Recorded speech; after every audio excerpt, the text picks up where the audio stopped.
Hey everyone, welcome to MOI, and this is Reed.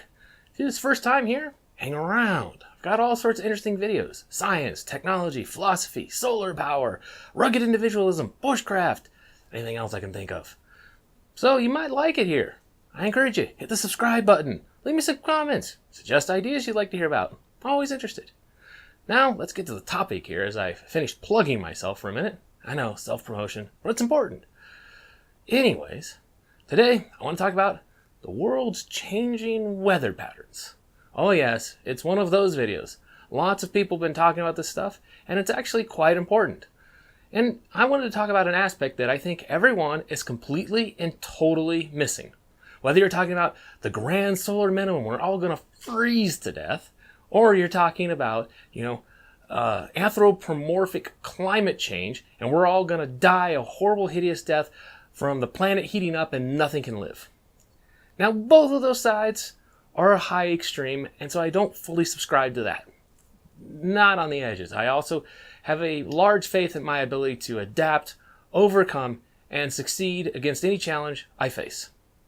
That's just how I am. I just don't give up. I'm a very, very stubborn person. And what's the point about all this I'm saying? The thing I think too many people are getting hung up is they're talking about what's going to cause our doom. It's like they're with the Ghostbusters there, facing down Gozer. And when they ask the question, imagine the form of your destruction, they're like, oh, it's going to be the grand solar minimum. Or, no, we're going to burn to death in super hot climate change or something like that. And that's what they're bickering over. Okay, fine. So you're going to bicker over that. But the point is you need to be able to handle whatever comes. That's the point. The why isn't really so important. The being able to adapt and overcome, that's what's important. So all this bickering about we're going to freeze, we're going to burn. Yes, so what? So what? It doesn't really matter. That is useless to the conversation. The conversation should be about, this is what we need to do to be able to prepare for the coming changes. This is what's going to happen and signify things coming. This is a really good piece of equipment we need, so on and so forth. That's where the conversation should be. This outlier of the why, the hows and stuff like that aren't nearly as important. They really aren't. The other thing is when you actually dig into it pretty darn deeply, there is a massive overlap. And I mean huge overlap. And everything around this disaster of either freezing or burning up turns on one hugely important central point. Crop failure. It's all going to be based around crop failures. Crop failures are going to drive immense amounts of this. Whether we're heating up and crops aren't going to be able to grow in the same places, so you have to start growing up in Canada, or you get really, really cold and you're starting to have to go further and further south, like deeper Florida, down into southern Arizona, New Mexico, and Mexico, lower ends of California to start growing things and rearrange yourself there. And, about Europe where it could get really bad where they have to go further north and the same thing. That's what's your issue. It's all revolving around crop failure. And it's really important. Like, look at all the floods we just saw in the Midwest. 1 million calves lost. That's going to be a huge increase in the beef prices. 38% of grain in our stores out there is damaged. And they can't just, clean through it and sort through it. No, they got to toss it all. And grain is in everything. When you look at growing stuff to be able to survive and sustain yourself, and people are like, oh, look, I grew this lettuce, or I've got this, I've got these, other plants going on. It's like that. They're talking, a lot of times you see people growing stuff that's like salad. Tomatoes and other things. They don't have a ton of calories. They have very little calories. To be able to survive on what you can garden and actually really farm, I've talked about this before, but what you can survive on, what you need is calories. That means tubers and stuff like that, potatoes. People are growing those. But the other thing is you need the grains. You need the calories and stuff like that from those grains. They are immensely calorie dense. If you're just growing yourself, salad components, lettuce, tomatoes, and other pieces in there that you can add in, some onions, stuff like that, you're not talking a huge pile of calories here. That's the sad part of it. You're really not. So a lot of people think, oh, I can grow my own food. Well, sure, you can stuff yourself up with a lot of, vegetables and fruits that you can grow, but they're not going to be super calorie dense, and you're going to slowly waste away. That's the problem. That's why they often advertise so much, get away from all the processed foods and all that, because they have so much grain in there and they're so calorie dense. And the other things they add in, like high fructose corn syrup and other things like that, to sweeten things up, but it all adds to a lot of calories. We consume an immense amount of calories. And if you look at how much we're going to be busy during a massive issue going on, you're going to need those calories. So those disasters, the things that affect grain and all that, they directly affect you. And that's the thing we've got to really focus on here, is how things are going to turn on crop failure for this climate altering weather patterns disaster that's facing down on us. The other thing we need is you're going to need access to water, the ability to purify water, knowing how to do that. And there's two things on purifying water, there's sanitation and there's purification. They are totally different. And I'm going to cover that in deep detail very soon.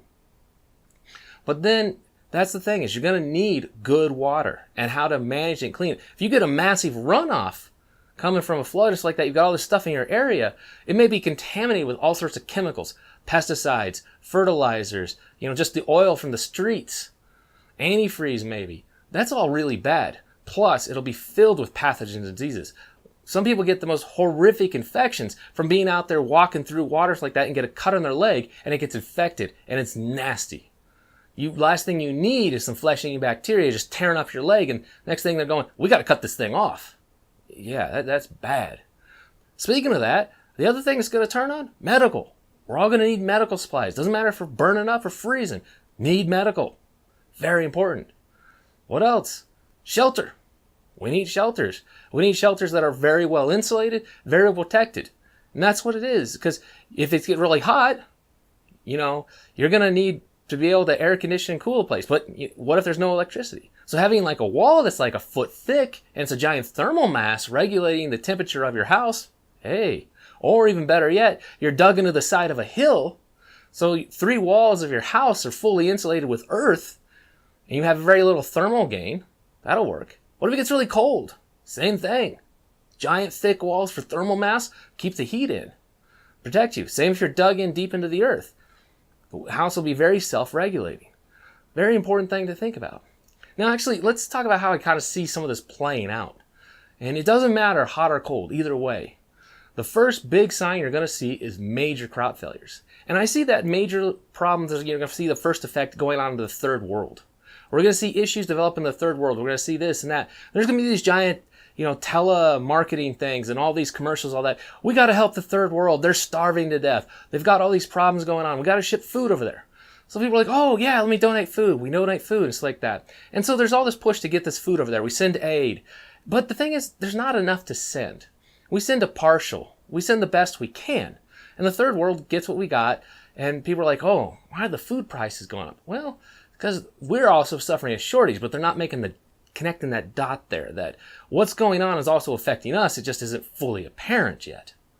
Now, once it metastasizes and gets worse in the third world, then I think you're going to see other countries develop major issues. Ones with significant populations. They got to feed India, China, that region. Also, maybe issues around Pakistan, stuff like that. And what I think you're going to see with that is wars over resources. You're going to actually see little skirmishes start popping up, and they're going to be going after each other saying, hey, I need this.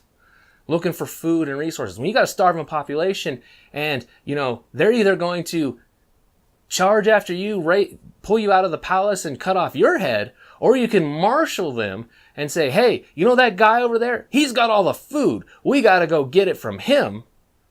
Well, you can see what idea a lot of the leaders are going to push for. And they're going to do that. And the thing is our grain stores and our food supplies have already been under stress because we're having failures and stuff. You'll see food prices start rising. You see those future contracts and stuff like that get worse. And people will be complaining, why is the food in America so darn expensive? You'll see a lot of people taking them, a lot more gardening, digging into stuff like that, getting seeds. And then the problem is once it gets even further, we're going to have a major shortage come in. They're going to say, hey, we've exhausted all of the grain stores we have. We've done all this work, and the yields from the farm this year sucked. We're not going to be able to meet the needs we have. And we're like, oh, we just need to buy more, because people think, oh yeah, you just buy more. There's not going to be enough to go around. And now we got a problem. Now you got people at the lower ends of society in the first world, the people most vulnerable to first experience these effects, that don't have enough money or something like that, are on the government food stamps and all that, and they don't have food.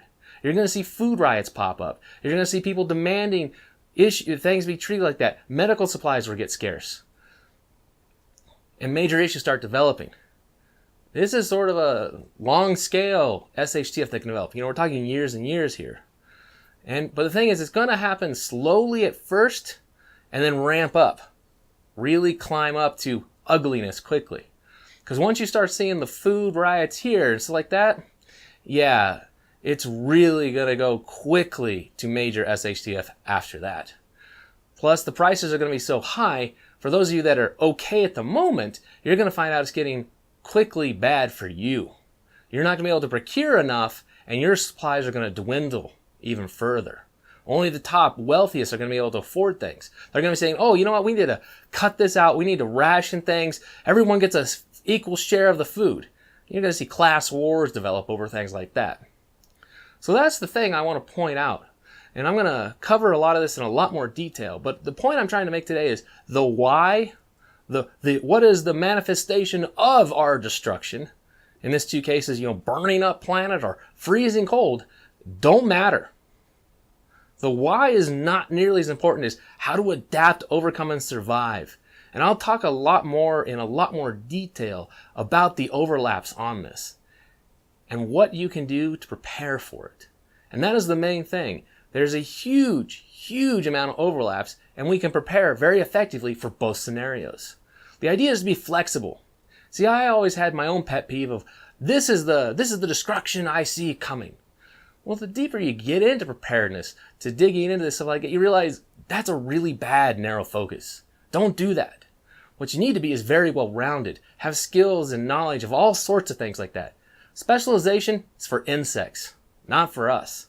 That's how we've lived through most of history so well and overcome all the challenges that faced us, is we were so adaptable. We cannot afford to pigeonhole ourselves into this where we're just fighting and don't see the other thing before it blindsides us and we got no way to deal with it. We need flexibility. And that's a lot of things I'm going to focus on here and teach people, is a lot of flexibility and broad spectrum preparedness, technology, and sort of like that.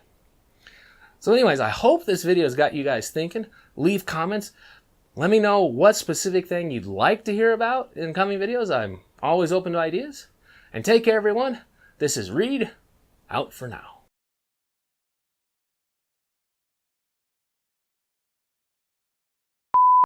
It's like they're with the Ghostbusters there, facing down Gozer, and they're like, imagine,